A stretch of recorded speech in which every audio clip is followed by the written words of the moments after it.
بسم الله والصلاة والسلام على رسول الله. ازيكم يا باشمهندسين؟ ده سيكشن الأسبوع الخامس. مفيش محاضرة في الأسبوع ده لأن غالبا احنا خلاص كده خلصنا الكلام النظري.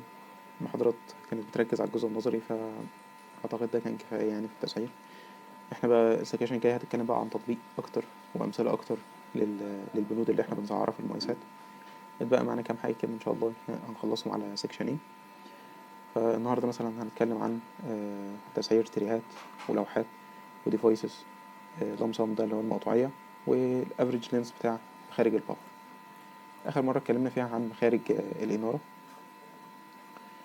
والحقيقة ان مخارج الانارة هي اصعب نوع من المخارج لان هي فيها تفاصيل كتير قوي، على عكس مخارج الباور الدنيا بتبقى اسهل شوية. في برضو يعني لو انا عندي دلوقتي المشروع بتاعي مستعجل عليه ومش هعرف اعمل احسن متوسط المخارج بالطريقة دي، في طريقة اسهل، ان انا اجيب متوسط المخرج عن طريق ان انا احسب طول ابعد لينيا واقرب لينيا، ابعد لينيا واقصر لينيا، تمام، واقسم اجيب الطولين دول واقسمهم على 2، يبقى هو ده متوسط المخرج بتاعي اللي بشتغل بيه. بس طبعا الطريقه دي غير دقيقه بالمره. الطريقه الادق ان احنا نشتغل زي ما قلنا بالشيت، ان انت تحسب كل اللينيات وتجيب المتوسط بتاعه، تمام. فالنهارده ان شاء الله خلينا نبدا كده بمخارج البرايز. فاول حاجه بس عايزين نسقط المقايسه بتاعتنا معانا هنا. ادي المقايسه، هي طبعا مش مقايسه، قلنا جداول حصر كميات لغايه ما نسعرها، فساعتها تبقى ايه مقايسه، تمام. فده الشيت، فهدوس عليه كده كليك يمين واختار موفر كوبي، اختار الشيت اللي انا عايز انقل فيه اللي هو الكتريكال تندر، اختار ان انا انقله للنهايه. لو انا عايز احطه قبل اي شيت من دول بختار الشيت، هو كده يتحط قبله على طول، ماشي. احنا بنختار الموف تو ان، بعد كده بدوس كريت كوبي. لما بدوس كريت كوبي ساعتها الشيت اللي معايا ده هيتاخد كات للشيت التاني، فساعتها الشيت ده خلاص كده كأنه ملوش عايز، ما هيبقى فاضي، تمام. فاحنا مش عايزين نعمل كده، احنا عايزين نعمل كوبي بس. فهتدوس كريت كوبي وبعد كده ندوس اوكي. بس الشيت بتاعي اهو اتنقل بقى موجود في في الشيت بتاع الالكتريكال تندر، تمام. خلاص بقى نقفله المقايسه، نرجع للشيت. مخارج الاناره دي المفروض صعرناها المره اللي فاتت، تمام. بعد كده في مخارج باور، تركيب مخرج باور. عايزين نشوف الثلاث عوامل اللي احنا اتفقنا عليهم. اسلاك نحاسيه 3 في 4، داخل ماسوره بي في سي بقطر 25، تمام. فدلوقتي السلك بتاعي 3 في 4 والماسوره 25. فجينا نبص في اللوحه، ده بلانت الباور، هلاقي ان هو برضو ناس واخد برضو من نفس اللوحات بتاعه الاناره اللي احنا اشتغلنا عليها. فكده اللوحات دي اصبحت عندي اناره وباور. بس طبعا احنا قلنا مش هندخل الاناره مع الباور لان في عاملين مختلفين دلوقتي، اللي هو السلك ده 3 في 3 في الاناره، ودلوقتي في الباور اصبح 3 في 4، والماسوره في الاناره كانت 20 دلوقتي بقت 25، تمام. احنا طبعا المفروض قبل ما نبص على البنود كنا المفروض نبص على السبيكس، فبس عشان ما نضيعش وقت كتير فهسيب لكم السبيكس تقروها، وهقول لكم ايه اللي هنحتاجه من السبيكس مع الشرح يعني، تمام. تمام. فانا دلوقتي هنشتغل، نرجع على الشيت بتاعنا. ده شيت بتاع مخارج الباور، زي ما انتم شايفين هو اشبه بالشيت بتاع الاناره. اول حاجه الفلور، الدور، البانل، بعد كده تحط اللوحات بتاعتك. نمبر اوف سيركت ده رقم اللينيا، الفلور ليفل ارتفاع الدور بتاعي، فول سيلينج ارتفاع السقف الساقط، بعد كده البانل ليفل ارتفاع اللوحه، سوكت هايت ده ارتفاع السوكت عن الارض، تمام. نمبر اوف سيلينج سوكت دي لو في سوكيتات عندي موجوده في السقف، وغالبا السوكيتات دي بتستخدم لو انا عندي مثلا بروجيكتور، فالبروجيكتور متعلق في السقف، فيفضل ان انا احط له فيشه جنبه في السقف، مش هحط له فيشه في الحيطه اكيد، تمام. بعد كده نمبر اوف وول سوكيتس، ده السوكيتات بقى اللي في الحيطه. بعد كده بقى بيحسب المسار بتاعي اللي هو التري هوريزونتال والفيرتيكال زي ما اتعودنا، والفليكسبل نزلة الفليكسبل تكون للتري والسقف. بعد كده الكونديوت، بعد كده بقى بيحسب الاطوال بتاعتي، طول السلك، طول الكونديوت، طول الفليكسبل، ده المهم عندي. وده طبعا ايه عدد المخارج. بعد كده نفس الفكره بقى الافريج فليكسبل هيساوي طول الفليكسبل على عدد المخارج، بعد كده الافريج كونديوت طول الكونديوت على عدد المخارج، بعد كده الافريج واير طول الواير على عدد المخارج، تمام. قبل ما نشتغل في الشيت، دلوقتي الحاجات طبعا اللي بالرصاصي دي المفروض ان احنا هندخلها من البلانه زي ما اتفقنا، والحاجات اللي بالاخضر دي المفروض تشتغل بفانكشنز، تمام. فاحنا مش هنحط في ايدينا في اي حاجه فيه، تمام. عايزين بس ايه قبل ما نشتغل في الشيت كده ايه نرسم السيناريو بتاعنا زي ما ايه ما تعودنا. لو فتحنا كده ورقة كده، اول حاجة اللينات بتاعتي تكون تمشي ازاي. لو افترضنا دلوقتي ده كده السكشن بتاعي، في بانل على الحيطة. البانل طبعا بيطلع منها هنا، من هنا قلنا تري او بتطلع بمواسير على بول بوكس. فالمهم فرضا ان هي طالعة بتري، بعد كده التري ده بيمشي افقي، هنا طبعا ده إلبو، بيمشي التري بتاعي افقي. بعد كده لو جينا بصينا في البلانة، جزء البلان اهو كده معانا، ده جزء البلان. عندي تري كده ماشي في الطرقة بتاعتي وعليه اللينيا. تمام. لو افترضنا ان انا عندي سوكت مثلا هنا، سوكت كمان هنا، المفروض السوكتين دول بيكونوا واصلين ببعض. السوكتين دول كده بيكونوا واصلين ببعض. والسوكت ده بيجي ازاي؟ بيجي عند اقرب سوكت طبعا، بنخوش زي ما قلنا وبنعمل فليكسبل، وبنطلع بالفليكسبل ده على مخرج، ومن المخرج بنروح على الحيطة. تمام. بنوصل لغاية الحيطة. لو انا عندي مخرج في السقف طبعا باريزة في السقف، هتتعامل زي الإنارة، لكن ده مخرج السوكت اللي في السقف هيروح عليه على طول، وبعد كده ينزل على اللي في الحيطة. تعال نبصوا بقى على الحيطة هتمشي ازاي. دلوقتي اهي اكني دي الحيطة بتاعتي، فدلوقتي في سوكت على ارتفاع 40 هنا، سوكت جنبه على ارتفاع 40. احنا قلنا الماسورة بتاعتها هتفضل ماشية لغاية آخر الحيطة، لغاية ما توصل للحيطة اللي عليها السوكت. بعد كده الماسورة بتاعتها هتروح نازلة. وصلت الماسورة بتاعتي لغاية السوكت. الماسورة دي هيبقى نازل فيها طبعا 3 أسلاك، لاين ونيوترال وإيرث. تمام. بعد كده بقى لغاية هنا كده ايه السيناريو بتاعي ثابت، ده سيناريو واحد. تمام.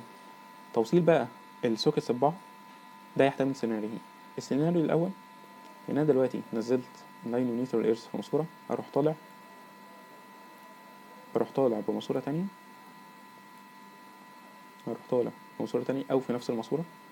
لو الماسورة بتاعتي الفيدنج ريشيو يعني يستحملها، شوف ال25 هل تستحمل 6 اسلاك ولا لا، بس غالبا هي تستحمل يعني. فلو فرضا ان هم على ماسورة واحدة يعني مش على ماسورتين، ماشي خلينا على ماسورتين، هيروح طالع في السقف تاني ويمشي في السقف، وبعد كده تروح نازلة تاني على السوكت، وهكذا بقى في السوكتس اللي بعدها اللي موجودة على الحيطان، على باقي الحيطان. تمام. ده السيناريو الأول.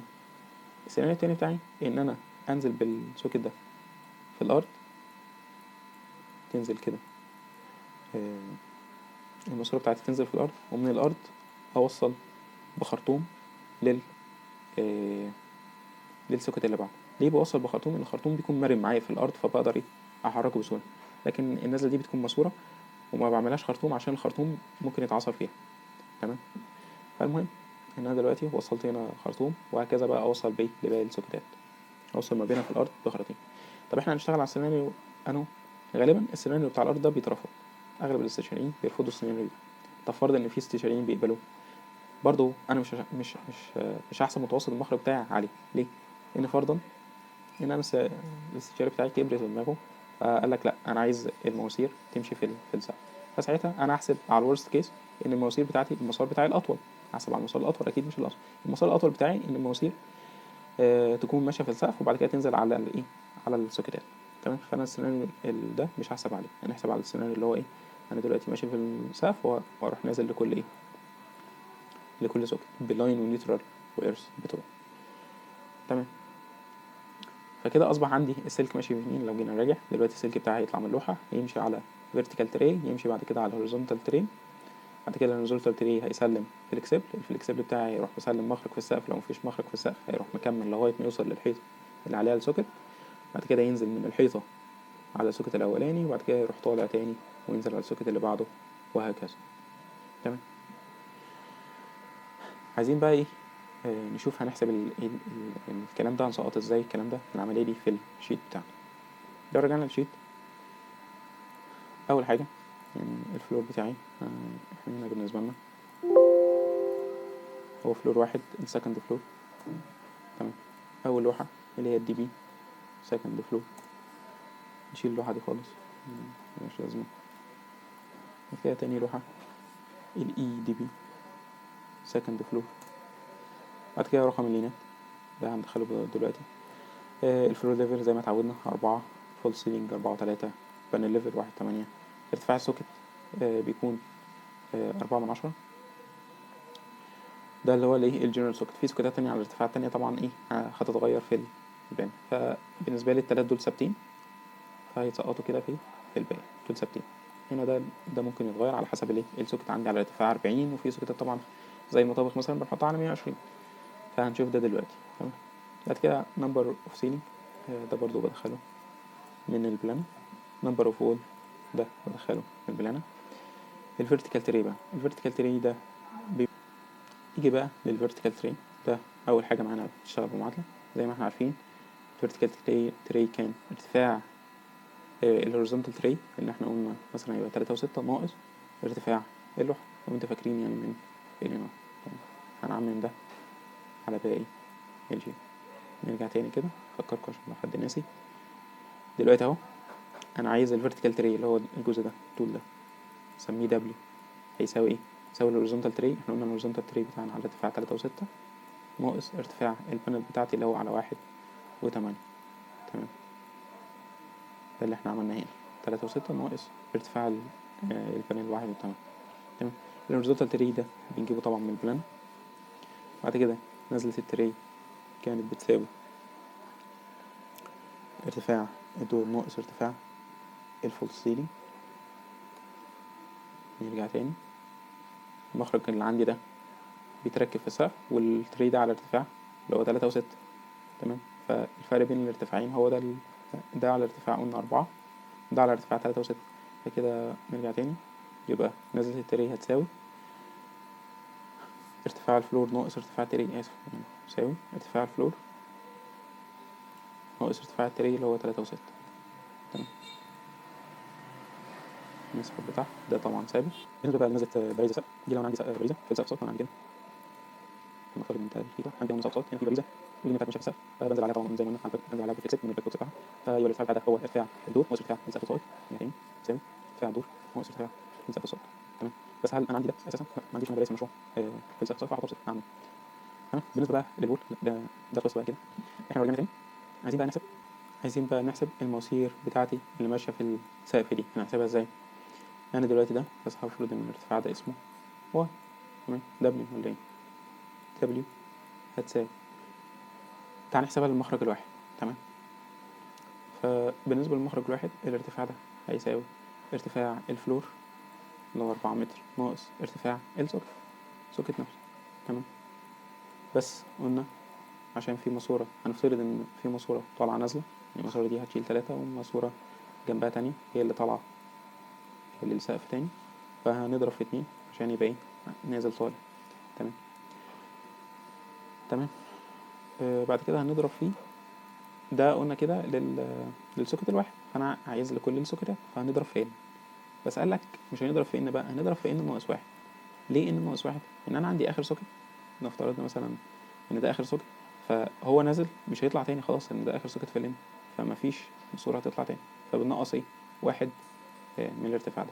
تمام. هل كده انا خلصت الاطوال الموجودة في حيطة؟ لا، ما تنساش الطول اللي موجود هنا. هنفترض برضو زي ما قلنا على الورست كيس ان انا عندي دلوقتي مسار هنا، يعني مسار السلك ده دلوقتي انا مسار سلك ده طالع، فالسلك ده طوله هيكون ايه؟ هيكون ارتفاع اللوحة لو سميناها برضو دبليو اللي هو ارتفاع اللوحة 3.6 ناقص 1.8. طب زي ما قلنا افرض ان هو مش تري، فساعتها هيكون ماسورة، فساعتها الماسورة هتطلع للسقف مش هتطلع للحتة بتاعت الهوريزونتال تري دي فقط. تمام. فساعتها الارتفاع بتاعي هيساوي الويس هيساوي اللي هو الفلور ناقص ارتفاع البانل، الفلور ناقص ارتفاع البانل. ده كده على الورست كيس. تمام. فخلاص، فيبقى هنا هنزود معانا الفلور ناقص ارتفاع البانل. نرجع بقى نطبق ده.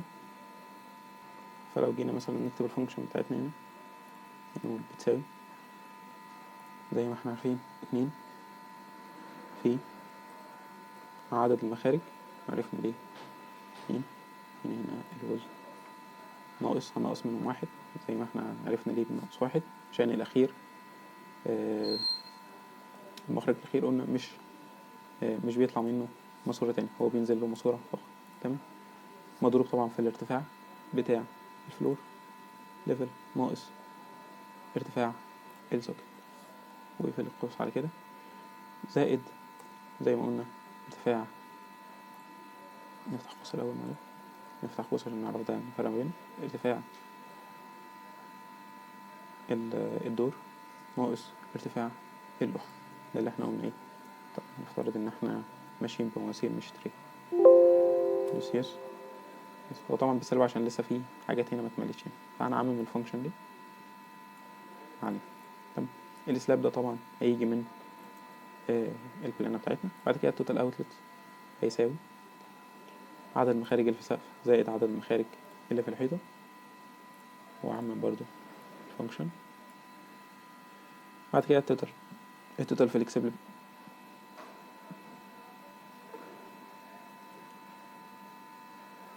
بعد كده التوتال فليكسبل بتاعي هيساوي الفليكسبل هنا نزلة السقف زائد نزلة التري.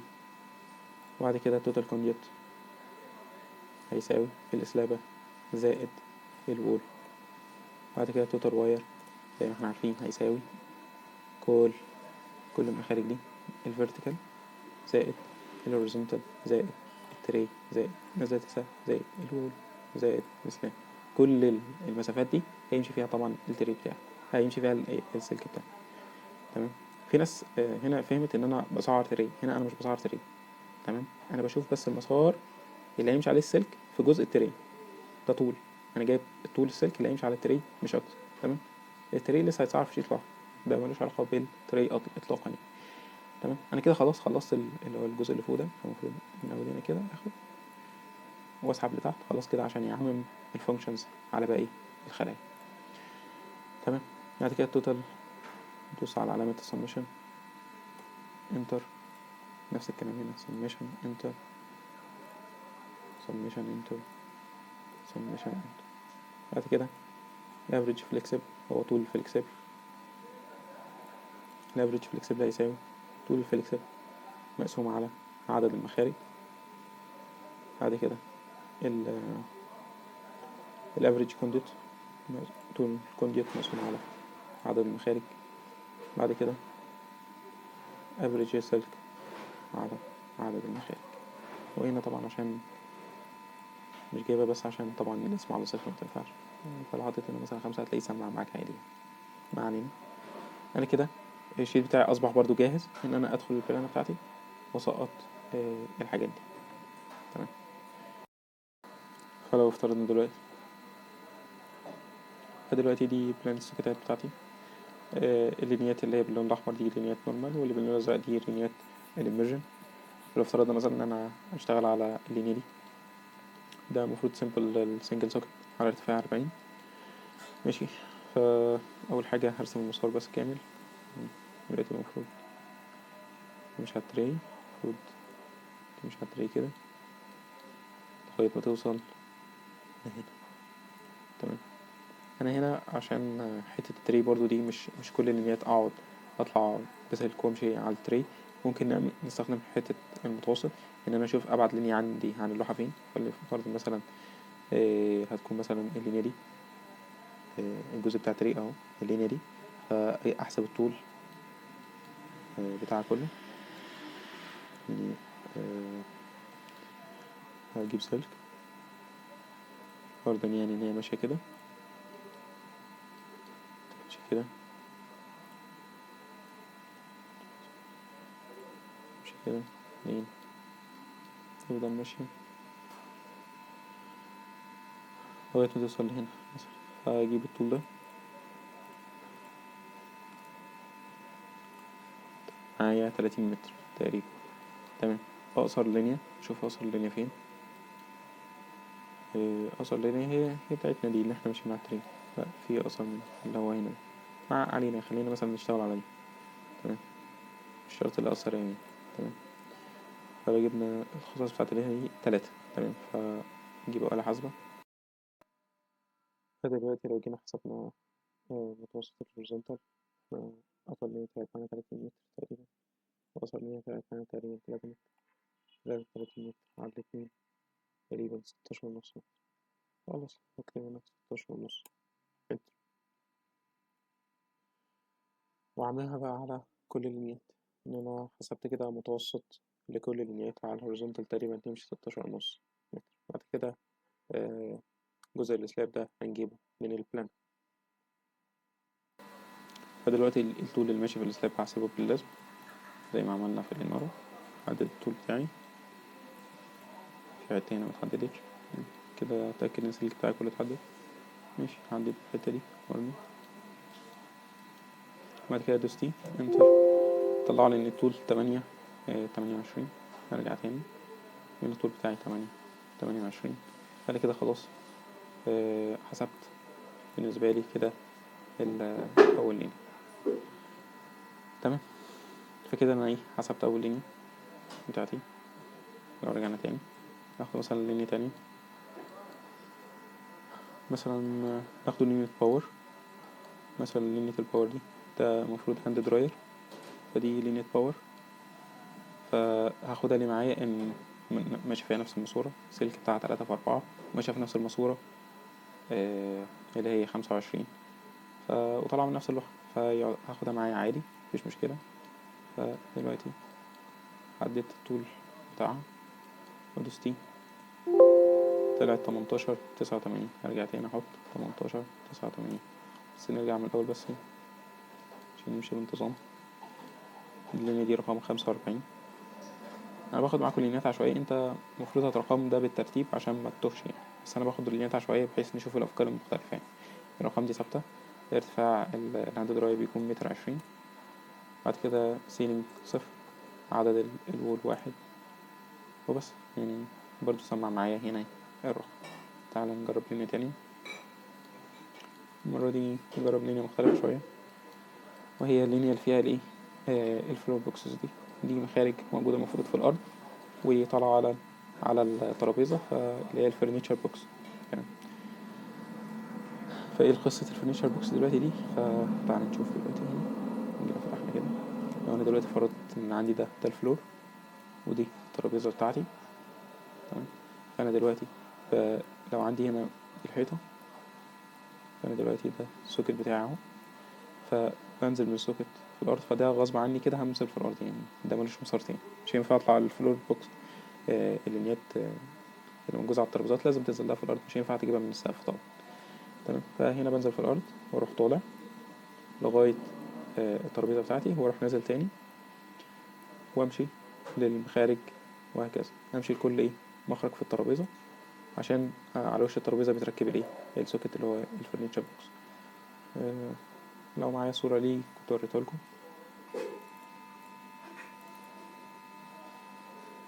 هو ده زي ما انت شايف كده على المكتب، فاللينيا بتبقى جاية من تحت ومتصل، بس دول زي ما انت شايف كده كل واحد مخرج. فانا بعمل كل واحد طبعا بيبقى ليه ماسورة. تمام. فانا دلوقتي اهو يعني كل مخرج من جنب بعض يبقى ليه ماسورة. فانا دلوقتي لو رجعنا للبلانر، انا دلوقتي اللينيا بتاعتي جاية ازاي؟ اللينيا بتاعتي جاية على الحيطة، ومن الحيطة مسلمة سوكت، السوكت ده ماشي واصل للفرنيتشر، ومن الفرنيتشر رايح على سوكت تاني. فانا هحسب القصة دي ازاي؟ انا عندي الاطوال بتاعتي بيكون نوعين، نوع بيكون على الوول ونوع بيكون على السلاب. تمام. الاطوال اللي على السلاب قلنا هنحسبها من البلانة بتاعتي. تمام. الطول بقى بتاع الحيطة ده هحسبه للفرنيتشر بوكس ازاي؟ هنا الفرنيتشر بوكس ده بيكون على ارتفاع الترابيزة، فالترابيزات عندي في العادة بتكون على ارتفاع 1.20 متر. تمام. فيبقى طول الماسورة دي أو طول السلك هو ارتفاع 1.20 في عدد المخارج دي. يبقى عندي بالنسبة للفلور بوكس، أنا دلوقتي هحسب طول الفلور بوكس فقط. تمام. هيساوي ايه؟ هيساوي الحتة دي، الارتفاع ده اللي هو 4 من 10 اللي ماشي على الحيطة. تمام. الجزء اللي ماشي في الأرض ده طبعا قلنا هنحسبه من السلابة. بعد كده فاضل الارتفاع ده اللي هو هيساوي يبقى 4 من 10 زائد 1.2 من 10 مضروب في عدد المخارج. طب تمام، دلوقتي عرفنا إن الفلور بوكس الارتفاع الوول بالنسبة له هيساوي 4 من 10 زائد 1.2 من 10 مضروبة في عدد المخارج. تمام. فدلوقتي هتظهر معايا مشكلة إن ارتفاع الفلور بوكس غير ارتفاع السوكت ذات نفسه. فدلوقتي هحل المشكلة دي ازاي؟ لو رجعنا للشيت هلاقي إن دلوقتي هو عندي سوكت هايت واحد بس، معنديش حاجة للفلور بوكس أضيفها ازاي؟ فقال لك تقسم اللينة بتاعتك على صفين. يعني ايه؟ أنا دلوقتي لو رجعت اللينة بتاعتي دي كانت كام؟ المفروض إن هي 14 بس موجودة على الإي دي بي، تمام؟ فأنا هعمل دلوقتي 14 و14 هقسمها على حتتين. جزء هيبقى 4/10 ده الفلور بوكس، اللي هو السوكت العادي آسف، وجزء 1/2 ده للفلور بوكس، تمام؟ بالنسبة للجزء ال4/10 لو رجعت هنا السوكت دي موجود عندي هنا، ده دبل سوكت، وهنا ده الدبل سوكت ده باللون الأحمر. اللي باللون الأحمر ده المفروض بيكون على ارتفاع 160 زي ما هو كاتب كده، تمام؟ برضه يعني هو على ارتفاع مختلف غير ارتفاع السوكت اللي احنا عارفين، ما علينا يعني. فدلوقتي ده على 160 متوصل مع سوكت تاني على 160. طيب هرجع، يبقى أنا عندي دلوقتي السوكت الأول على 160 مش 4/10، السيلينج صفر، الوول هما 2. بعد كده ده ثابت وده برضو ثبتناه، ثابت ثابت. بعد كده السلابة، الطول بقى بتاع السلابة ماشي. بالنسبة لي هيكون هو الطول أهو، الطول كله تمام. دلوقتي هدوستين طلع لي الطول 10 متر 77، تمام. هنا أكتب 10 متر 77، تمام. هنزل دلوقتي في ال14 تاني دي بتاعة الفلور بوكس اللي هو على ارتفاع 120. السيلينج بالنسبة لي صفر. الوول هنا بقى الوول بالنسبة لي هو عدد السوكيتس، يعني هما هنا دلوقتي دي 1 2 1 2 3 4 5 6 7 8 دول 16، تمام. دول 16 مخرج، فاكتب هنا 16، تمام. دلوقتي بقى بالنسبة للتري والفلكسبل والكونديت والكلام ده احنا المفروض حسبنا كل ده. حسبنا كل ده امتى؟ حسبناه في اللي فوق هنا، فانا مش هرجع احسبه تاني هنا تحت.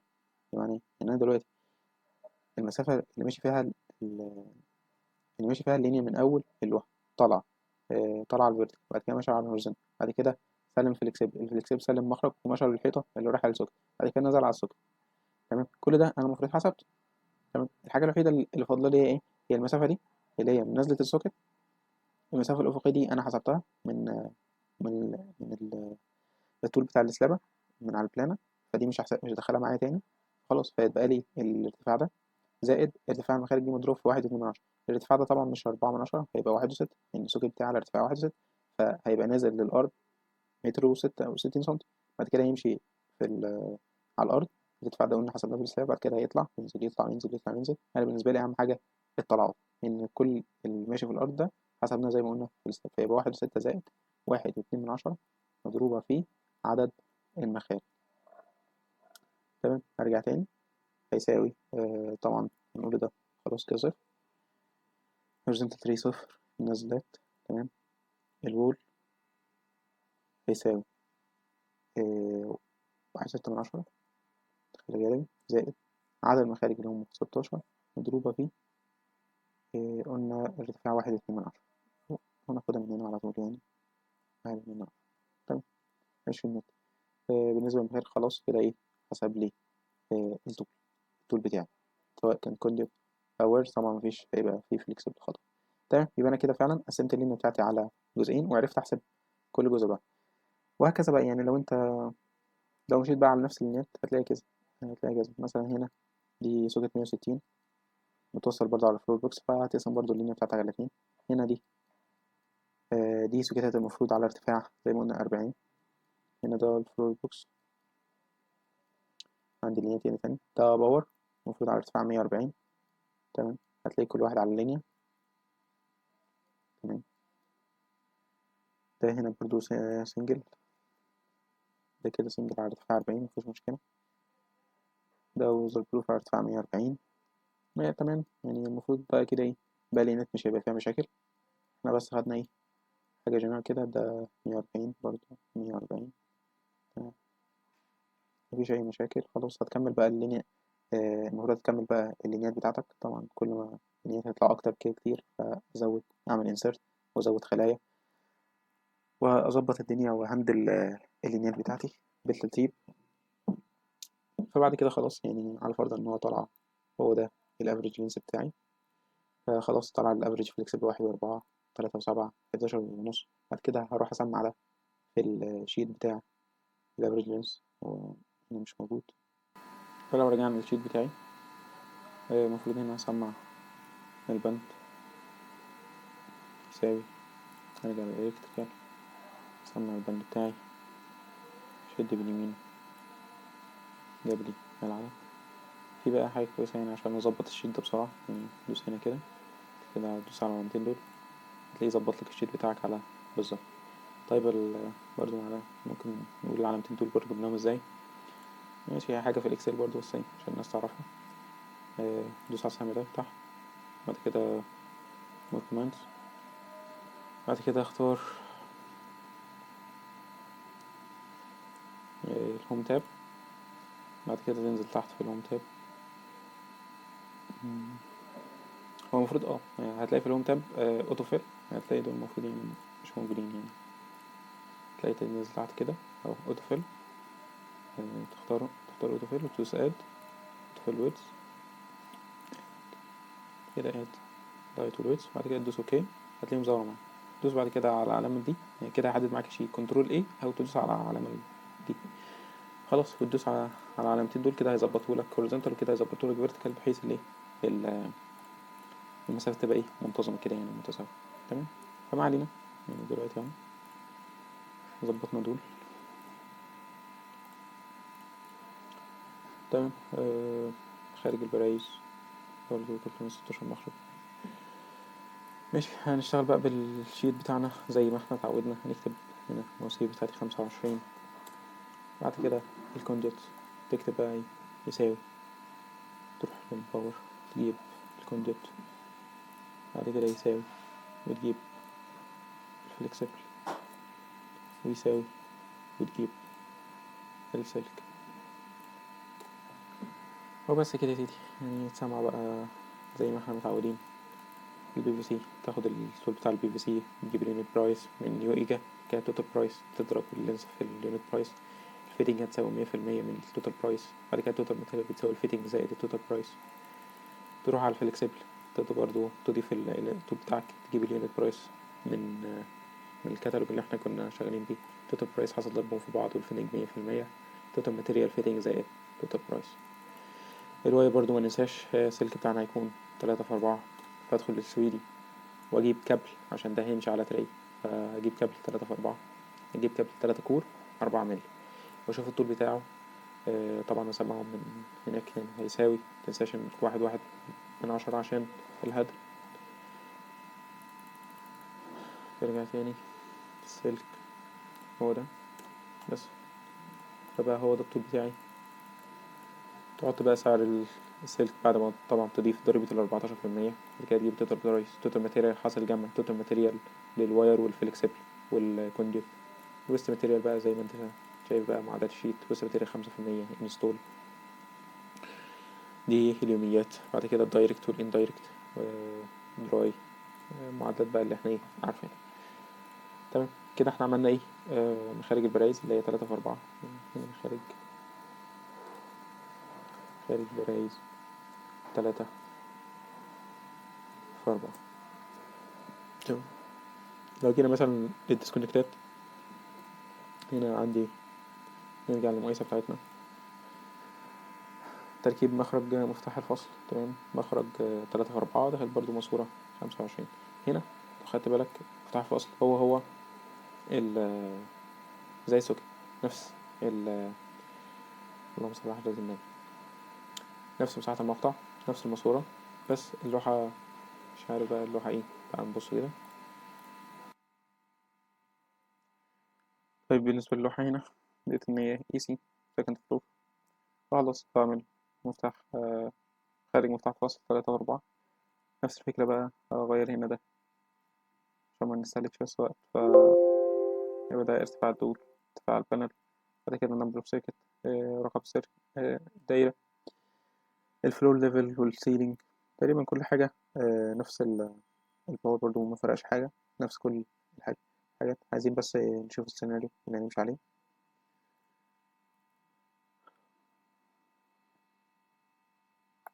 لو جينا دلوقتي نفس السيناريو برضو بتاع البرايز، الاقي نفسي عندي لوحة طالع منها تري، او زي ما قلنا ماسورة طالعة على ابل بوكس. هيمشي افقي، بعد كده نروح نبص في البلانة، الاقي عندي تري ماشي افقي وماشي عليه برضو البنيات بتاعتي. المفروض ان الديسكونكت بيكون جنب الوحدة، فانا عندي مثلا دي الوحدة، فالمفروض هنا في يكون جنبها كده ديسكونكت في الوحدة دي. لو الديسكونكت بتاعي بيكون في سقف، فالمفروض دي مثلا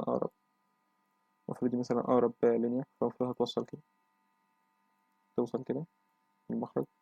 طبعا هنا فليكسبل، بعد كده يطلع يوصل لمخرج، بعد كده من المخرج يوصل للديسكونكت. تمام، ده لو فرضنا إن هو على السقف، الديسكونكت بتاعي هنا على السقف سيلينج. لو الديسكونكت بتاعي هنا لو أنا عندي السبليت بقى يونت اللي بتبقى راكبة على الحيطة، الديسكونكت بتاعي بيكون راكب جنبها هنا. فلو جينا مثلا بصينا على الحيطة كده، نفس الفكرة برضو، يعني اللينيا بتاعتي تبقى ماشية لغاية ما تقرب من الديسكونكت، يطلع بالفليكسبل، ومن الفليكسبل يطلع على بماسورة، وبعد كده يمشي لغاية الحيطة، ومن الحيطة نازل. فلو فرضنا دلوقتي دي اليونت بتاعتي، السبليت يونت هنا مثلا ديسكونكت، المفروض ماسورة تكون نازلة كده للديسكونكت بتاعي. تمام، فطول المخرج بتاعي هيكون هيساوي سلاب زائد وول برضه. فجزء الكتاب طبعا احنا هنجيبه من البلانة. بالنسبة بقى لجزء الوول، فلو المخرج عندي في سقف طبعا ملوش وول. تمام، آه، لو المخرج بقى عندي على الحيطة، فجزء الوول ده هيحسبه ازاي؟ نفس الفكرة بقى، هيساوي فلور ناقص ارتفاع الديسكونكت. وطبعا لو عندي كذا ديسكونكت على نفس اللين، يعني فرضا مثلا إن في جنبه ديسكونكت تاني أو فوطة تانية، فأنا المفروض برضو أروح طالع زي البراز بالظبط، أطلع وأمشي في السقف، وبعد كده أنزل تاني للديسكونكت، وهكذا للي بعده. نفس الفكرة، عشان طالع نازل فأروح ضارب في 2، وأضرب في عدد المخارج، بس هطرح واحد، لأن احنا قلنا زي البراز برضو هيبقى آخر مخرج نازل له ماسورة لكن مش طالع منه حاجة. أنا كده حسبت الجزء الأول. هزود طبعا منساش الجزء ده اللي هو طالع من اللوحة، وقلنا ده على الورست كيس هيساوي ارتفاع الفلور ناقص ارتفاع البانل. تمام، فلو جينا بقى طبقنا المعادلات بتاعتنا دي على الشيت، أول حاجة طبعا ده البانل، رقم اللينيا بتاع الفلور، الفول سيلينج 3 و4. كده كده احنا مبنحتاجش فول سيلينج، يعني ديسكونكت على الأغلب بيتركب فوق الفول سيلينج، بيتركب على الحيطة على السقف ذات نفسه، ما بيركبش على الفول سيلينج. تمام، ده لو المكنة راكبة فوق يعني. تمام، البانل 1/8 الديسكونكت ريت، ده ارتفاع الديسكونكت اللي احنا قلنا غالبا بيبقى 1 و2. تمام، هنا عدد الديسكونكتات. ارتفاع الفيرتيكال زي ما احنا قلنا يساوي للتري هيساوي ارتفاع البانل، أو ارتفاع التري الهوريزونتال ناقص ارتفاع البانل. ده هسمعه بقى في باقي الشيت، نسينا نقول الجزء ده هنسمعه في باقي الشيت. الجزء ده بقى الله أعلم على حسب ارتفاع السوكت، ممكن يكون في السقف أو ممكن يكون على الحيطة. تمام، الهوريزونتال بتاعي نفس الفكرة. هروح مثلا هنا شوف أقرب لينيا وأبعد لينيا، فآخد مثلا هنا مثلا كده، مثلا دي أقرب لينيا، شوف طول كام، هو هنا جايبه لجنب 77 من 100. ماشي، طب أبعد لينيا،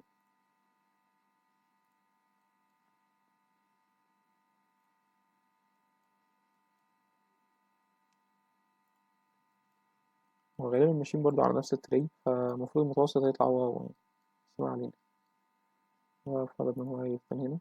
تمام، ده الرقم ده طلع عليه 26، فيبقى 26 زائد 29، قول 30 على 2، يعني تقريبا المتوسط 15 اللي ماشي على التري، المتوسط اللي ماشي على التري 15.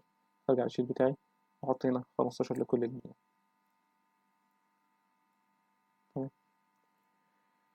بعد كده نزلت التري، قلنا دي بتساوي المخرج اللي بيبقى موجود في السقف ناقص ارتفاع الهوريزونتال تري 3 و6، وبرضه هعملها. بعد كده لو أنا عندي حاجة في الفول سيلينج، بس ده على الأغلب مبيبقاش فيه حاجة في الفول سيلينج. تمام. بعد كده الجزء بقى الوول اللي احنا قلنا عليه. جزء الوول اللي احنا قلنا هيساوي ايه لو رجعنا تاني عشان نفتكر؟ هيساوي ارتفاع الأرض، ارتفاع الدور ناقص ارتفاع الديسكونكت مضروب في 2 في عدد الديسكونكتات ناقص 1 زائد ارتفاع الفلور ناقص البانل اللي احنا قلنا عليه فوق هنا. الفلور ناقص البانل، نرجع تاني في الشيت، هيساوي 2 في عدد الديسكونكتات مضروب في ناقص 1 ناقص هنا 1 في القوس،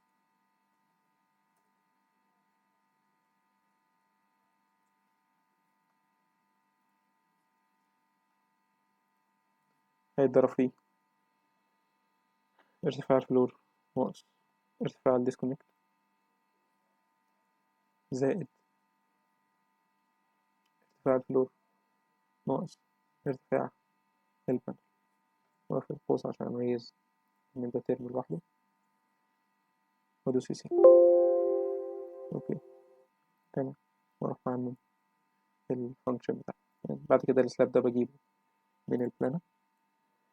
بعد كده خلاص بقى التوتال اوتلتس هو اللي هيساوي التوتال بتاع الديسكونكت، ما فيش مشكلة. بعد كده الفليكس التوتال فليكسر بتاعي يساوي الجزء ده زائد ده. توتال كونديت هيساوي ده زائد ده. بعد كده توتال كيبل طبعا هيساوي كل الأطوال اللي ماشية دي، يمشي في التري والفليكسبل والكونديت زي ما قلنا، ده زائد ده. تمام. بعد كده آخد التلاتة دول أو الأربعة أعممهم عندي في الشيت. نفس الفكرة بقى جاب التوتال والسميشن، هنعمل القرار ده والافريج لينس، ونرجع تاني بقى يعني نحط في الاوتلتس. طبعا مخارج الفصل ندوس يساوي. بعد كده نروح للإلكتريكال نجيب مخارج الفصل بتاعتنا وادوس شمال. تمام. بعد كده ادوس بقى على الدبل تاب عشان يساوي لي الدنيا، يرجع لي زي ما كده. تمام. وابدأ بقى في التسعير زي ما احنا اتعلمنا ووصل نجيب البي اف كيو بارايس. المفروض يعني نسينا نعمل الخطوة دي. المفروض إن ده هيساوي بي اف كيو بارايس دوس يساوي. خلاص المفروض كنا برضه عملنا ده كده. ماشي. فكده احنا خلاص خلصنا المخارج بتاعتنا وعرفنا ازاي نسعر المخارج سواء كانت إنارة أو باور أو مفاتيح. بس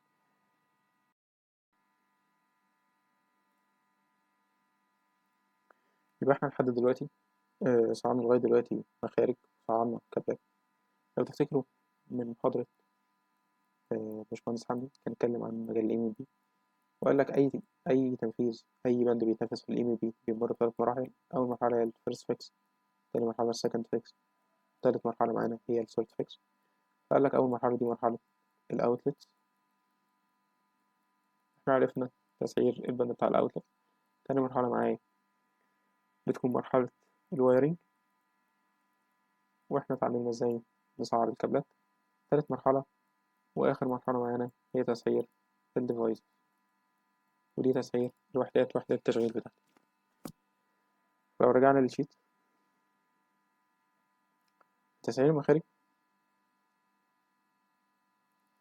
لو تفتكروا في تسعير المخارج كان بيمر بمراحل لغاية ما نوصل لحاجة اسمها الويست ماتيريال. من أول بقى الكابل بتاعي، من أول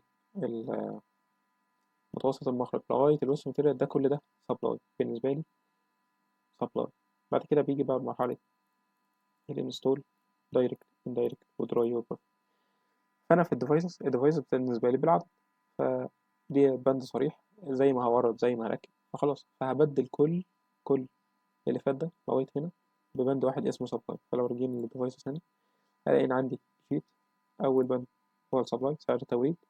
هنا مثلا هنشوف المفاتيح مثلا، هيكون سعر توريد المفتاح، بعد كده سعر التركيب بتاع المفتاح دايركت واندايركت زي ما احنا عارفين بقى لغاية البي في كيو برايس. فلو جينا مثلا هنا سمعنا نبني مفتاح من ورا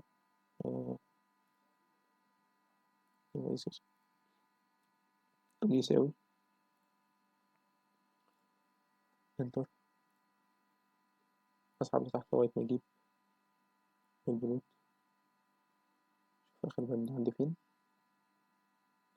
تمام اهو اخر بند هنا، بعد كده اسحب بجنب لغاية ما اجيب العدد. تمام، عايزين بقى نظبط كل الكلام ده، فادوس على علامة هنا او سيلكت تول، دوس دي ثم دي، هو كده ظبط لي دي. تمام، فاضل بس ان انا احط حدود واظبط العناوين دول ان هما يكونوا في النص. تمام كده الدنيا اتظبطت معايا. أول بند عندي هي المفتاح الإنارة لو أنا كده بالأصفر، بعد كده ينزل للكشافات، بعد الكشافات عندي البرايز، بعد كده مفاتيح الفصل والتوصيل. تمام، في كل البنود دي اللي أنا هعمله إيه؟ إن أنا هجيب سعر السبلاي، هجيب سعر الديفايس ده، بعد كده هحط عليه الانستول وأكمل الشيت للآخر. تمام، فدلوقتي سعر السبلاي ده احنا هنجيبه، احنا عايزين بس نجهز الشيت على سعر السبلاي. سعر السبلاي ده هنجيبه والانستول كذلك. الدايركت كوست هيساوي انستول زائد سبلاي، بعد كده الاندايركت هيساوي بالنسبة لي مضروبة في سعر الدايركت، عايزين نثبت النسبة.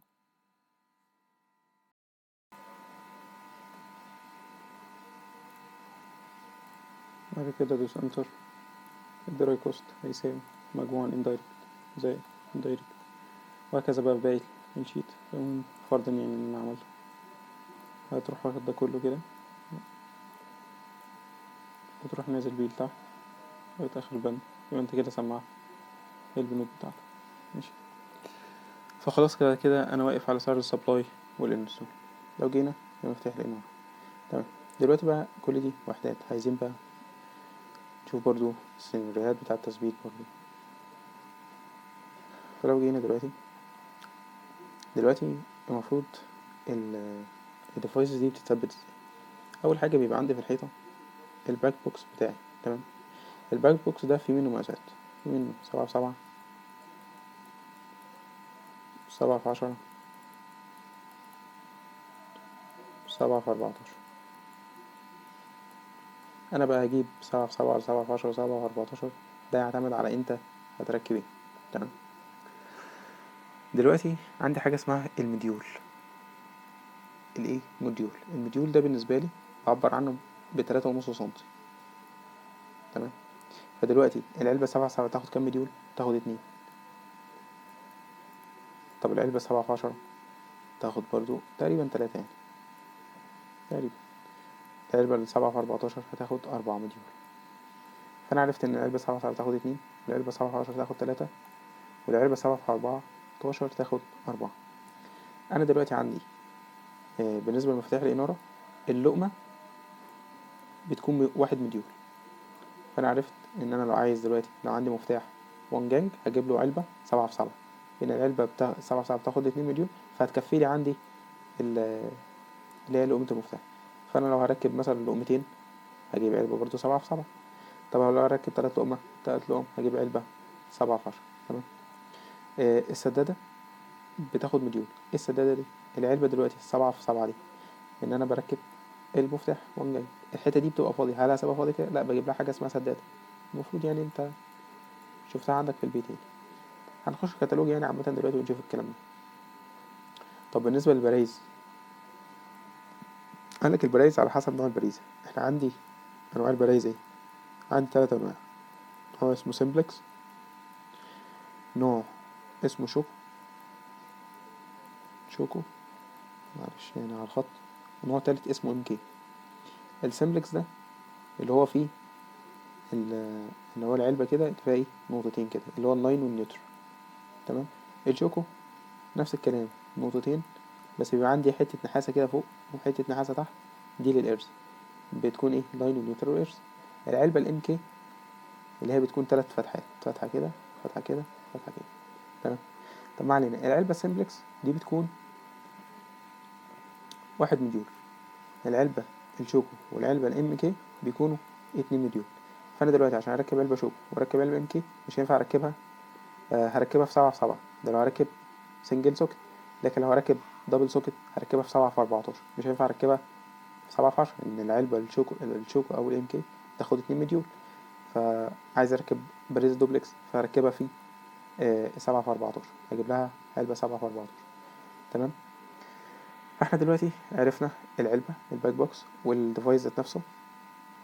فاضل حاجة اسمها الشاسيه. الشاسيه ده اللي هو الجسم اللي بتثبت عليه الديفايس. ان انا دلوقتي دي علبة الباك بوكس بتبقى فاضية، فانا دلوقتي عايز اثبت الديفايس ده، هثبته على شاسيه. تعال ندخل كده كتالوج ونشوف.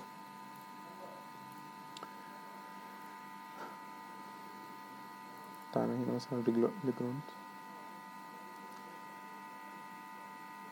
فده لقمة المفتاح اللي بقولك عليها دي كده 1 مديول. دي لقمة مفتاح كبيرة شوية، لقمة جرس دي 2 مديول. بعد كده دي لقمة جرس 2 مديول، 1 مديول. ده الدمر 2 مديول. هو حتى بيبقى كاتب لك، يعني هو انا كاتب هنا كود، لو دخلت بالكود ده هنا بيكتب لك هو ايه المديول كام مديول. هنا 1 مديول 1 مديول. لو نزلت مثلا للجرس ده اللي هو 57 22،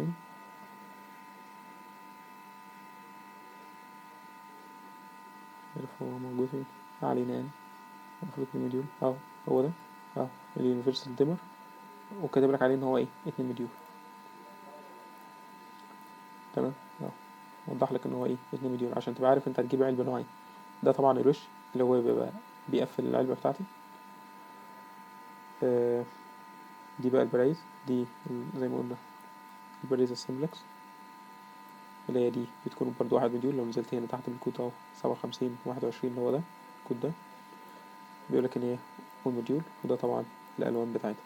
تمام. قالك اسمها يورو يوكي، احنا بنسميها البريزا سمبلكس يعني. تمام. بعد كده دي اللي بنسميها الشوكو، ودي طبعا اللي بنسميها الام كي. دي نقطة داتا اللي هي بتاعة الريسيفر يعني. دي نقطة داتا يعني، دي بتكون نقطة داتا دي كلها 1 مديول. دي السدادة اللي بقولك عليها، دي كده سدادة اللي بحطها في اللعبة. يعني الوش بتاعي ده المفروض ان هو هياخد هنا مثلا لقمة مفتاح 1 جانج، الحتة اللي جنبها هتاخد ايه سدادة، عشان ايه الشاسيه ما يبقاش مفرغ. وهنا بقى هو الشاسيه بيقول لك ايه، كل شاسيه بيشيل ايه. يعني ده شاسيه بيشيل 1 و2 مديول، ده شاسيه بيشيل 3 مديول، ده بيشيل 4 مديول. ده المفروض برضو 1 مديول 2 مديول وهكذا 3 مديول. مش عارف جايب تقريبا مفيش ديسكونكتات، ده نفس الكلام كروس. برضو برايز هو ما عندوش ديسكونكت، بس ما علينا. الديسكونكت بيكون 2 مديول، بيكون 2 مديول. فبرضه بجيب له علبة 7 في 7 أقل حاجة. تمام. نوع الديسكونكت طبعا الوش اللي هيركب على الديسكونكت لازم يكون ده. دي الوش بتاع الديسكونكتات دي، الجنب ده الوش بتاع الديسكونكت، الجنب ده بتاع المفاتيح عادي. تمام. ان الديسكونكت بيكون في النص. تمام، بيكون في نص الوش كده. تمام. لكن في لقم المفاتيح بيكون هنا في الطرف عادي، بيكون هنا ايه اهو زي ما انت شايف كده ايه في الطرف. فبس يعني ده الايه ماشي. طبعا هنا ايه الاسعار، انت هتاخد السعر وتحطه زي ما هو. طيب لو لخصنا دلوقتي اللي احنا كنا قلناه، قلنا ان عندنا لغايه دلوقتي ام بي 3 فيكس، صعنا الاوتلت والوايرنج. دلوقتي دخلنا على الديفايس. اول حاجه في الديفايسز نشوف العلبه الباك بوكس. عندي منها 3 مقاسات، 7 في 7 و7 في 10 و7 في 14. 7 في 7 دي 2 مديول، 7 في 10 3 مديول، 7 في 14 دي 4 مديول. المديول بالنسبه لي 3.5 سنتي. بعد كده شفنا المفاتيح عندي اللقمة الواحدة بتكون 1 مديول، أي 3.5، العرض بتاع 3.5. ولو هجيب سدادة هيكون برضو 1 مديول. لقمة داتا برضو والريسيفر والكلام ده بتكون 1 مديول. ماشي. دي بالنسبة للمفاتيح. الدمر قلنا بيكون عندي 2 مديول. الدمر دايرة الدمر بتكون 2 مديول. بعد كده قلنا السمبلكس البرايز بيكون عندي سمبلكس وشوك وام كي. السمبلكس دي اللي هي نقطتين بس بتكون 1 مديول. الشوكو نقطتين برضو بس فيها حتة نحاسة كده للإرث، فدي بتكون 2 مديول. الام كي بتكون 2 مديول هي كمان. وبعد كده قلنا الديسكونكت بيكون 2 مديول. وبعد كده دخلنا على الجراوند. ده الشاسيه اهو، يعني زي ما كنا شايفين هو ده الشاسيه بقى اللي بثبت عليه اللقمة. يعني اللقمة بتركب هنا، بتركب هنا، والشاسيه ده بركب بقى ايه المسمار هنا بربط على الباك بوكس بتاعي العلبة. تمام. فقال لك هنا ايه سعر الشاسيه 40 جنيه. تمام. فدلوقتي لو عايزين نرجع للشيت تاني، عايزين بقى نسعر. فدلوقتي مفتاح هنا ولا سكة واحدة. قلنا هنجيب أول حاجة اللقمة، سعر اللقمة. هنا سعر اللقمة بالنسبة لي 73 جنيه ونص، يعني هي دي، هو ده اللقمة بتاعتي أهو، ده نفس الكود أهو. تمام. 73 جنيه ونص، يبقى 73 ونص زائد. بعد كده المفروض هجيب سعر الوش، سعر الشاسيه 40 ونص زائد. بعد كده سعر الوش. الوشوش دي قلنا إن هي الديسكونكتات. تمام. عايزين بقى وشوش الوش بتاعي بالنسبة لي عامل 87 جنيه. تمام. وده الوش اللي احنا هنركب عليه. ده وش واحد مديول، واحد مديول، هي مجرد بس ايه ألوان مختلفة. تمام ماشي. الوش قلنا بكام؟ 87 جنيه. تمام. أنا كده سعرت سعر السبلاي. كده أنا جبت سعر السبلاي للمفتاح. تمام. سعر الانسول بقى اللي هو ايه التركيب. أنا لقيت بالصدفة كده ايه جدول كويس ممكن نعتمد عليه يعني. يعني كده تحت كده ده فيه متوسط أسعار بقى ايه الخامات للمقاولين الباطن. تمام. لو نزلنا تحت كده هو جايب بقى كل الحاجات يعني مدني من أول هنا. مثلا يبدأ عمل كهرباء، مصنعات بقى الكابلات، كل كابل المصنعية بتاعته كام. دي مصنعية اللوحات. مصنعية بقى مخارج سحب الأسلاك، مصنعية حوامل التريات، مصنعية التريات طبعا على حسب دي عرض التري. هنا الكشافات، عرض الإنارة البرايز والمفاتيح مفتاح الإنارة بالنسبة لي ب65 جنيه، المصنعية بتاعته 65 جنيه. فهروح حاطط هنا 65 جنيه.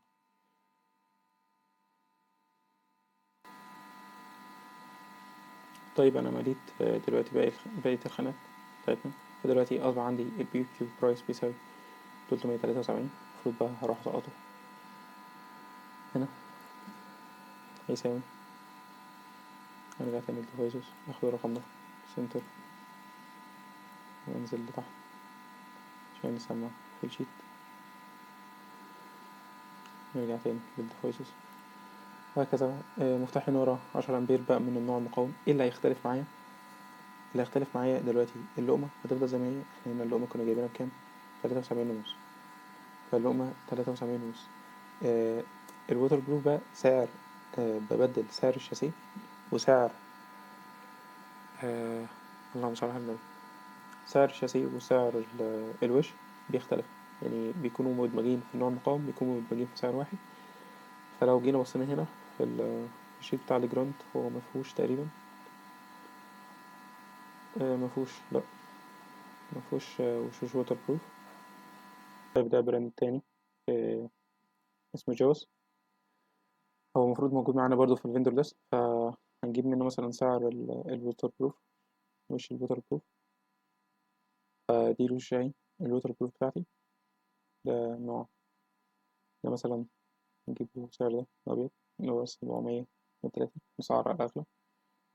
الوش ده هو كاتب لي حتى نوع، يعني ده 3 جانج هيكفي، وده 3 جانج هيكفي، ده 4 جانج ده بزيادة أوي. فأختار بين ده وده، هاخد فيهم الأعلى اللي هو 703. فلو رجعت تاني يبقى عندي هيساوي سعر الأم اللي هو جبنا 73 جنيه تقريبا، 73 ونص. سعر الأم 73 ونص زائد سعر الوش كام؟ 703 في 9 مليون. تمام. سعر المصنعيات برضو لو مفتاح هنا على سكة واحدة 65 جنيه. لو رجعنا تاني للمصنعيات، تمام، كل مفتاح الإنارة بيعملها ب65 جنيه. فأنا ممكن أعمم ده على كل مفتاح الإنارة كده. تمام. بعد كده مفتاح الإنارة بقى سكتين. يبقى ده كده إيه الفرق؟ إن أنا هزود سعر اللون. 73 يعني هنا ده هيساوي ده، هيساوي 201 زائد 73. إن أنا دلوقتي بقى عندي ال200 مش لون واحد. ف73 ونص زائد 73 ونص زائد سعر الوش اللي هو كان في حدود 87 جنيه، زائد سعر الشاسيه كان اللي هو 49 جنيه تقريبا. تمام، هيديني السعر ده. فخلاص بعد كده مفتاح إنارة ديفياتيري. مفتاح بقى الإنارة الديفياتير، فما هو إلا لقمتين، ما هو إلا لقمة برضو. هيتعمل برضو ب201 نفس السعر ده، 201. بعد كده ديفياتير سكتين، آه، سعر برضو لقمتين، فيبقى 274 ونص. يبقى أنا عملت إيه؟ ديفياتير سكتين أكنه لقمتين، فأنا بجيب لقمتين بس مش أكتر، نفس سعر التاني، مش هيختلف حاجة يعني. تمام. ننزل بقى على بند الكشافات. دي الكشافات بتاعتي، المفروض إن أنا عارفها من الليجن، فالمفروض آه، نفس الفكرة برضو. ويتنين. ده السعر. الكشافات دي من اللايت واي، فالمفروض يعني دي أهي الكشافات بتاعتي، اف واحد واف اتنين اف تلاتة اف أربعة. تمام، دي سعر الوحدة. كان عامل ديسكاونت هنا، سعر الوحدة ده السعر قبل الخصم، وبعد الخصم فيه خصم 10% بقى سعر الوحدة ده. تمام. ف بس فالمفروض إن احنا هناخد السعر ده بالدولار نحوله للسعر المصري للمقايسة بتاعتي، لأن المقايسة بتاعتي المفروض تكون بالمصري حسب السبيكس الاستشاري موصفة. لو هي كانت بالدولار كنت سعرتها بالدولار، بس هو عايزها بالمصري. تمام. فأنا نفس الفكرة بقى، سعر السبلاي هجيبه من الشيت اللي فات ده. سعر الانستول المفروض هرجع هنا، ده المفروض كشاف. الكشافات مصنعية الكشاف، كشافات السقفي 195 جنيه، أسمع هنا 195 جنيه، وهكذا كل جديد. فبس، وأسقط بقى سعر ليه كشاف زي ما قلنا. خلاص، يبقى اديني سعر ده. لو جيت في الشيت بتاعي ألاقي إن القيم بتسمعني، طبعا لأن مش لازم. ألاقي إن القيم سمعت عندي. نرجع تاني.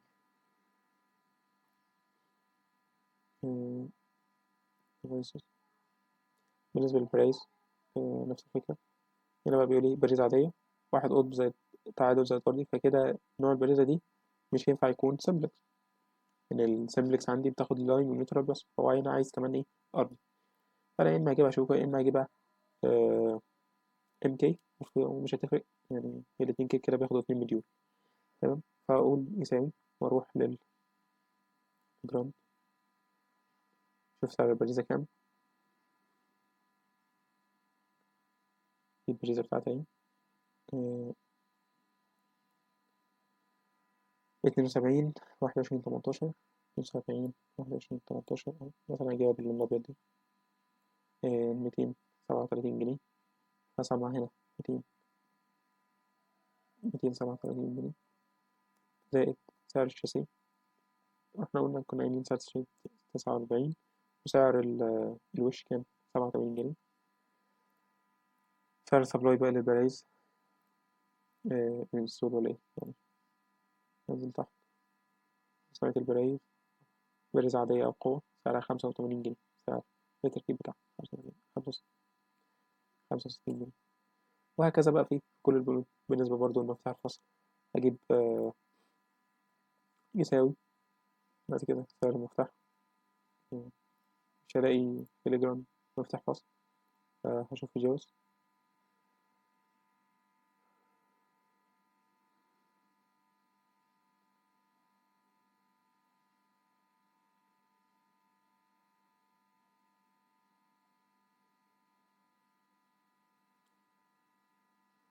تمام.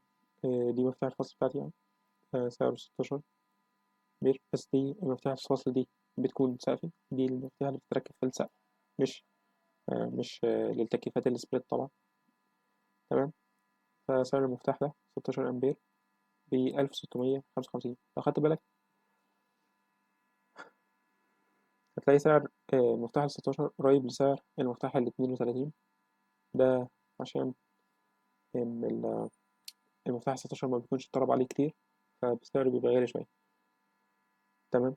فلو في مفتاح 20 كمان سعره هتلاقيه أرخص من سعر ال 16 أمبير. زي ما قلت لك سعر 16 أمبير بيكون آه، غالي عشان هو بيكون سبيشال أوردر ما بيتصنعش كتير، فيفضل أقل مفتاح أجيبه يكون اللي هو ال20 أمبير. اوكي كده المفتاح ده مش بستخدمه في البروتكشن، انا بستخدمه مؤقت للفصل والتوصيل، الفصل والتوصيل في حالة الصيانة. كده كده عندي سيركت بريكر هو اللي بيحمي الدايرة بتاعتي. تمام. فعلى فرض ان انا هاخد ده 1655، 1655 وبس سعره، بس ما ملوش اي شاسيه ولا وش طبعا بيتركب هو كده لوحده. لو كان المفتاح ده آه، بيتركب بقى على الحيطة كنت هجيب سعر المفتاح زائد سعر الشاسيه زائد سعر الوش بتاعه.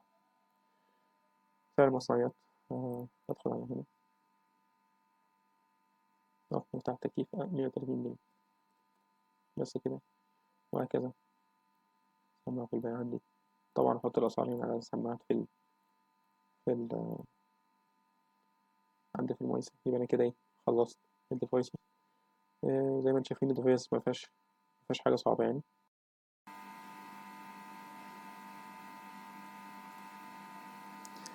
لو جينا بقى لتسعير التريات فلاقي إن السبلاي بتاعي بيشمل 3 حاجات: الثريد إليمنت والفيتنج والسبورتس. بعد كده التوتال ماتيريال هيكون مجموع ال3 دول على بعض. بعد كده الويست ماتيريال يكون 10% من التوتال ماتيريال، ثم انستول ودايركت واندايركت إلى آخره. طب عايزين دلوقتي نفهم ايه هي الستريت إليمنت والفيتنج والسبورتس. الستريت إليمنت اللي هو التري ذات نفسه، اللي هو الباند ذات نفسه، اللي هو ايه الصاج بتاعنا الجميل. طيب الفيتنجز دي بقى اللي هي الاكسسوارات بتاعة التري، اللي هي الفيرتيكال إلبو والهوريزونتال إلبو. الحاجات دي انتوا المفروض عارفينها يعني. السبورتس دي الدعامات اللي انا بثبت عليها التري بتاعي. معنى ايه الكلام ده؟ لو جينا هنا فتحنا بصينا على الصور دي، التري بتاعي قبل ما يتعلق في السقف بعمله سبورت زي ده كده. فالسبورت ده بيكون عبارة عن تيش. التيش ده بيكون داخل جوه الخرسانة بحاجة اسمها أكمل فراشة، ومتثبت عليه حاجة اسمها سي تشانل. السي تشانل دي هم زي ما انتم شايفين كده، هم ورا بعض اتنين ورا بعض، ده اللي هيتثبت عليهم الايه التري هيتحط ايه فوق. دي صورة صورة التيش، هو متثبت اهو في الحيطة، متثبت اهو وردة ومسامير صامولة. دي صورة الأكمون فراشة. المفروض إن التيش بتاعي بيلف حوالين الأكمون ده، بيكون بدخله أنا بفيشر بشنيور في السقف بتاعي، وبعد كده بربط التيش في الألاوز اللي جوه الفيشر دي وبس. في برضو عندي السبورت اللي بتربط بين الترات. عندي كل اتنين حتة التري بتاعتي بتكون 3 متر، فبربط بين كل حتة والتانية بحاجة اسمها الايه الكابلر ده. لو جينا برضو بصينا في الاي جي تري، ده المفروض ان هو براند مورد سبلاير بيورد تريات. فقالك بقى كيبل تري سيستم، شرح لك بقى الايه الفيتنجز بتاعتك دي، كل الفيتنجز قعد يفصص لك فيها. بعد كده دخل في كيبل ترانك. بعد كده ده الكيبل لادر، وبيفصص لك برضو في كل حاجة فيها. المهم احنا هننزل لغاية ما نلاقي عندي هي دي السبورتس بتاعتي. احنا شفنا اللي هو بتثبت في السقف، السي شانل دي الحاجات دي بقى، ده اسمه براكت بيتثبت بقى على الحيطة. لو انا هثبت آه، التري بتاعي يكون ماشي جنب الحيطة، فبثبت له السبورت بتاعه على الحيطة مش في السقف. ودي طبعا اللي هي الاكسسوارات.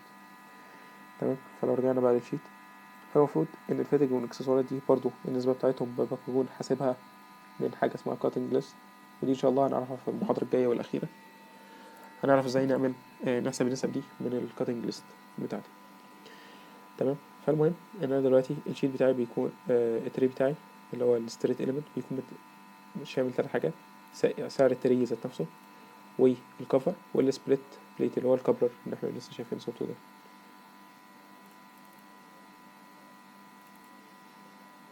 اللي هو الكابلر ده. تمام.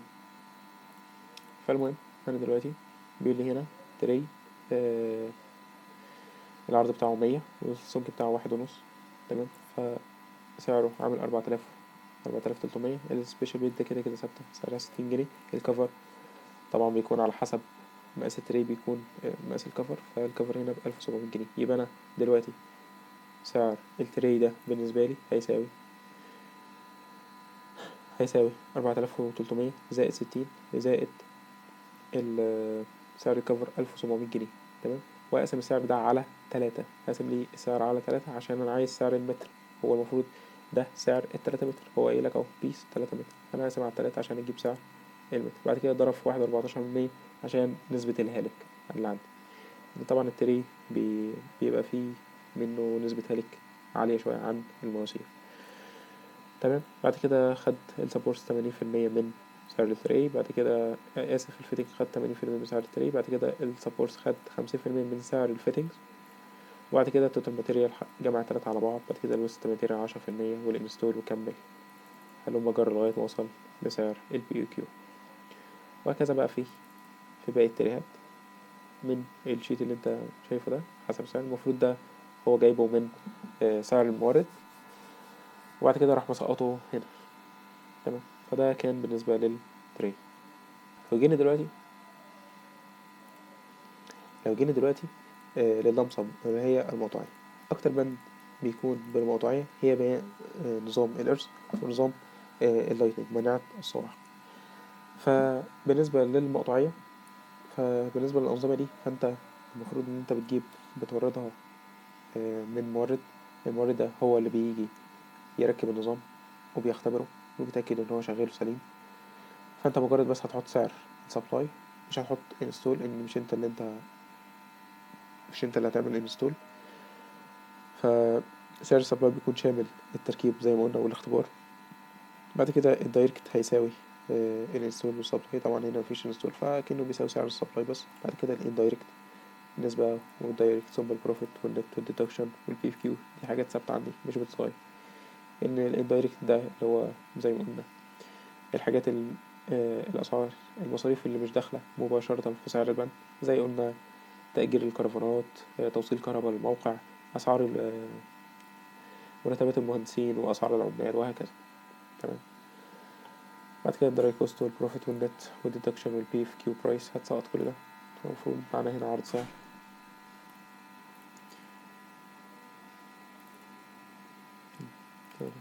ارسنج. تمام. اسم شركة ميجا الكتريك. تمام. فدلوقتي أول حاجة ده الار ام يو. هذا الار ام يو اهو اللو فولتج ارسنج. المقاومة 2. المقاومة بتاعتي تكون أقل من 2 أوم زي ما هو موصف في البند. نظام ار دي نظمة الجهد المتوسط أقل من 5 أوم.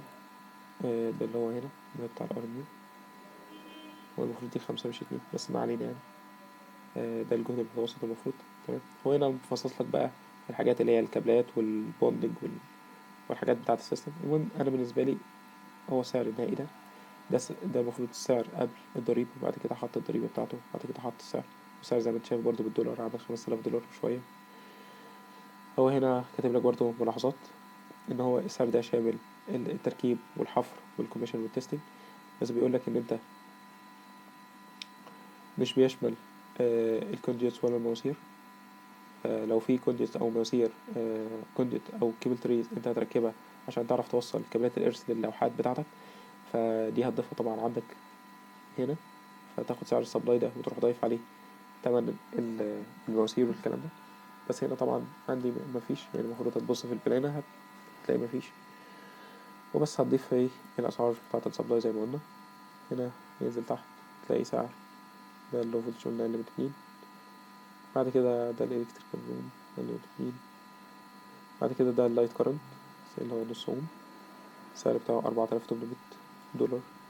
ونفس الكلام برضو سعر غير سامر الكوندوت والكيبل تري لكنه شامل الحفر والتركيب والاختبار. تمام. اتبقى معانا آخر حاجة هي البالانس. نشرحها إن شاء الله المحاضرة الجاية عشان بس المحاضرة مطولش أكتر من كده. بشكركم وأشوفكم المحاضرة الجاية إن شاء الله.